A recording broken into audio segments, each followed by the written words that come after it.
This is my script, and with the help of this script, you can prepare the video. चाल वो धप चाल ये होती है कि कानून साजी से पहले गुटका मावा 50 का था, कानून साजी के बाद 100 का हो गया। उससे पहले उसकी बीट एसएचओ 50,000 लेता था। कानून साजी के बाद एसएसपी ने कहा 500 नहीं, हफ्ते के 10 लाख रुपए लूंगा।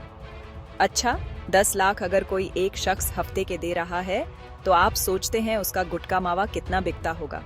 मलीर, लरी, औरंग, लियाकताबाद, सजावल, ठट, बदन, मिप, खास, ये पूरा नेक्सस है। यहाँ से पूरा बन के आ रहा है। पूरे कराची में तकसीम हो रहा है, अदालत हो या आपकी जो लॉ इन्फोर्समेंट एजेंसी कुछ भी नहीं कर रही। मैं आपको गारंटी के साथ कह सकता हूँ, कुछ नहीं करेंगी। क्योंकि अगर ये सच्चाई करे ना तो आज हमारे पास कम से कम पान गुटका तंबाकू यंग जनरेशन नहीं खाए। रोड पर पुलिस वालों के साथ बात करते हैं, उनके मुंह में पान होता है। क्या हमारी लॉ एनफोर्समेंट एजेंसी इतनी कमजोर हो गई है कि उसको जो ना वो कहे कि भाई ये अपने मुंह में क्या डाला हुआ है? यानी कानून बना लिया तो इससे आवाम को कोई फायदा ना हुआ, बल्कि उल्टा ये कारोबार मजीद मुनाफा बख्श हो गया। भाई सीधी सी बात है, जब हफ्ते के 50,000 के बजाय 10 लाख मिलेंगे तो हर बंदा इस कारोबार में कूदे ना कूदे, वो जरूर कूदेगा जो कानून को डॉज दे सकता है। यूं 62 लोगों ने और कारखाने लगाए और कानून बनने के बाद गुटका मावा कम होने के बजाय मजीद बढ़ गया। और जब पुलों के नीचे से बहुत सा पानी बह गया तब कहीं जाकर 2000 में से में के एक सा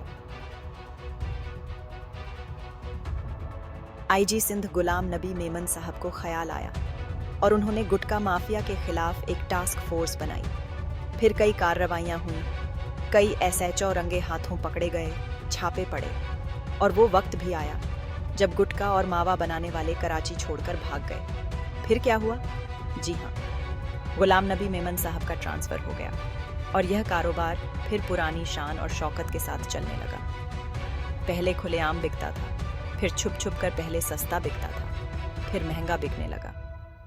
पहले साइकिलों और मोटरसाइकिलों पर सप्लाई होता था, फिर गाड़ियों, लैंड क्रूजर्स और एम्बुलेंस में भी होने लगा।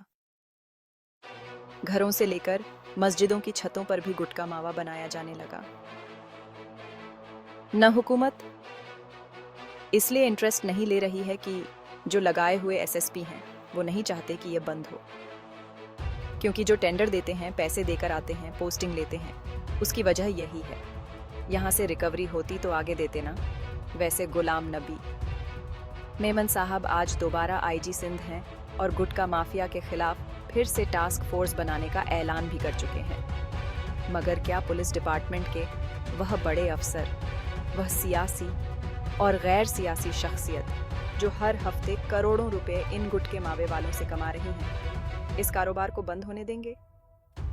ये है $100 मिलियन क्वेश्चन। लेकिन भाई, सारा मलबा सिर्फ हुकूमत और कानून नाफिटी होगी, क्योंकि जब लोग खुद अपनी जिंदगी की कदर ना करें और सब कुछ देखकर भी सबक हासिल ना करें तो आईजी क्या, आर्मी चीफ भी कुछ नहीं कर सकता।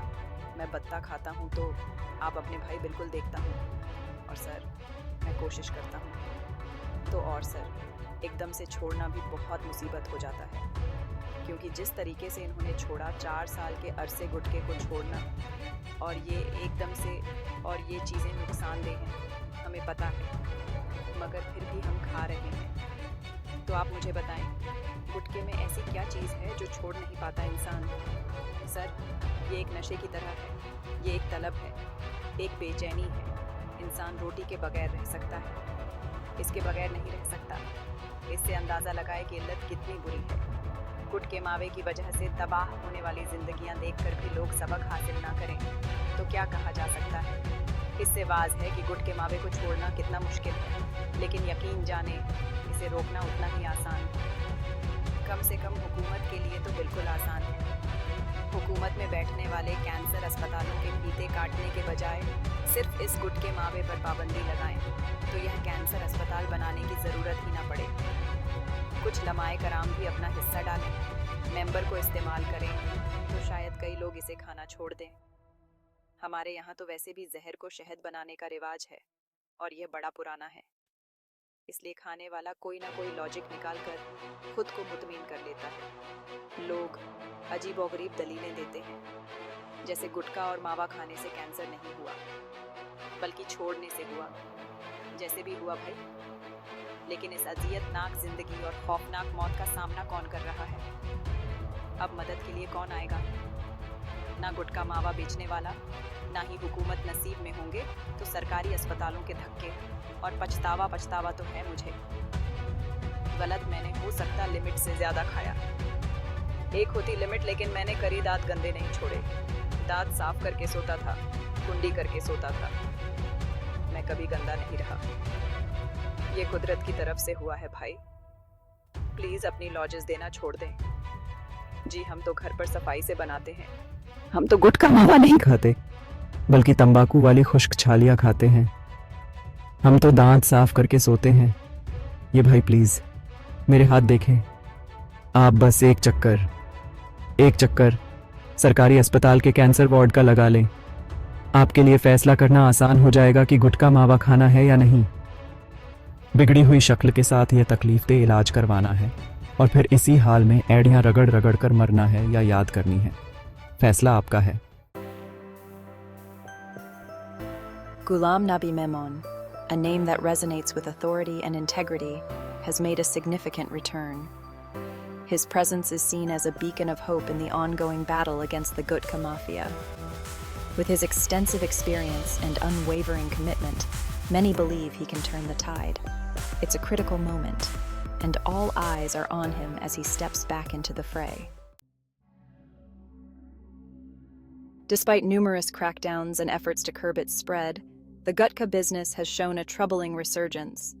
It's a complex issue, deeply rooted in the socioeconomic fabric of the city. The allure of quick profits continues to attract many, making it a persistent challenge for law enforcement. This resurgence is a stark reminder of the need for sustained and coordinated efforts to combat this menace. The fight against the Gutka Mafia is not just the responsibility of the authorities. The government must play a proactive role, but public responsibility is equally crucial. Citizens need to stay informed, report illegal activities, and support initiatives aimed at eradicating this harmful trade. Together, we can make a difference and protect the health and well-being of our communities. Gutka, a potent mix of crushed areca nut, tobacco, and sweet or savory flavorings, is incredibly addictive. You know, the combination of these ingredients creates a powerful habit that is hard to break. It's not just the tobacco, but the areca nut itself that has psychoactive properties. People who start using gutka often find themselves hooked within a very short period. And well, this addiction can lead to severe health issues, including cancers of the mouth, throat, and esophagus. It's alarming, really, how something so small can cause such big problems. The addictive nature of gutka makes it a significant public health concern. It's a challenge for authorities to tackle, given its widespread use and the strong cravings it induces. Breaking free from this addiction is not easy, but it's crucial for the well-being of individuals and the community. The fight against gutka is, in essence, a fight for a healthier future. The consequences of the Gutka Mafia's operations are far-reaching. Families are torn apart by addiction, and the health of countless individuals is severely compromised. The youth, particularly vulnerable, find themselves ensnared in a cycle of dependency and deteriorating well-being. It's a grim reality that affects not just the individuals, but entire communities, leading to a pervasive sense of despair and helplessness. It is imperative that the government steps in to address this crisis. Stronger regulations, stricter enforcement, and comprehensive public health initiatives are essential to combat the Gutka Mafia. Without decisive action, the situation will only worsen, and the fabric of society will continue to fray. The authorities must recognize the urgency of the problem and act swiftly to protect the citizens.